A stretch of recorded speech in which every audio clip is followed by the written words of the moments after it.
Bonjour à tous, à toutes et aux autres. Aujourd'hui, je vous parle d'un sujet de sexo et de ce qu'on appelle dans la thérapie imago les fuites dans le couple. Alors, vous savez, quand on se rencontre, on est dans la période des lunettes roses, la période amoureuse.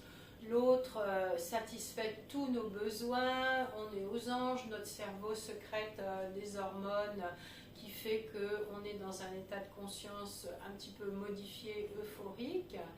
Et en général, ça ne dure pas. Quand cette période des lunettes roses est terminée, arrive ce qu'on appelle la lutte de pouvoir, ce que Mélanie Klein appelait la période schizoparanoïde.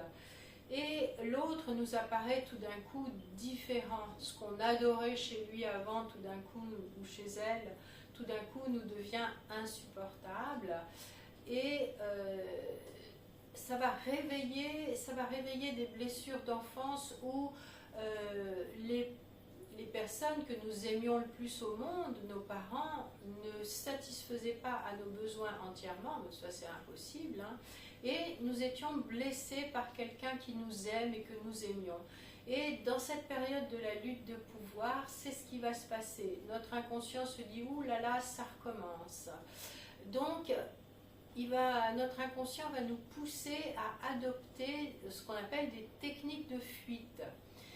On va s'éloigner de la relation, on va s'éloigner de la personne qu'on aime et on va aller chercher à l'extérieur de la consolation, de l'apaisement, de la satisfaction, puisque nous faisons l'expérience que l'autre nous blesse, cette personne que nous aimons tant nous blesse, parce que bien sûr c'est inévitable, nous sommes deux êtres différents, donc forcément l'autre ne peut pas être semblable à moi-même et ne peut pas répondre à tous mes besoins tout le temps.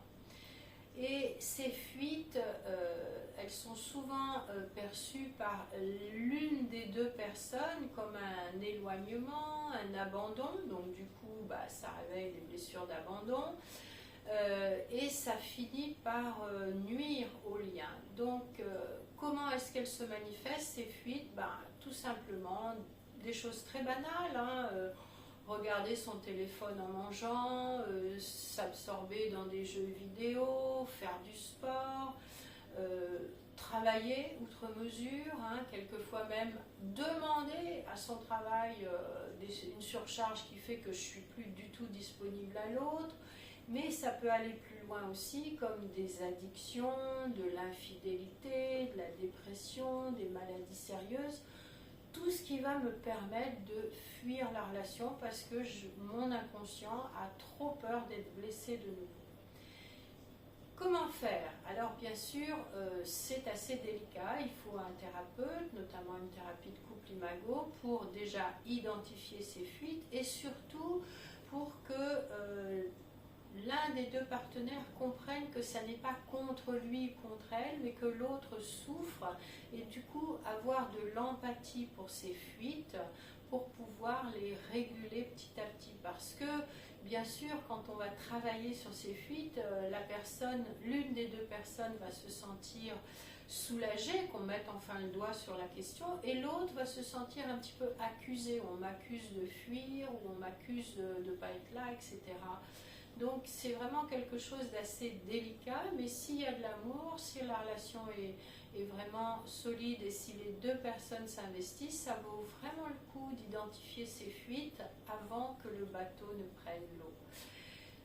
Si vous avez aimé cette vidéo, regardez un petit peu ce que je propose, notamment sur mon site de Sexo, où vous trouverez le lien dans la bio, puisque je suis thérapeute imago et je peux vous accompagner dans ces problèmes de fuite. Merci beaucoup.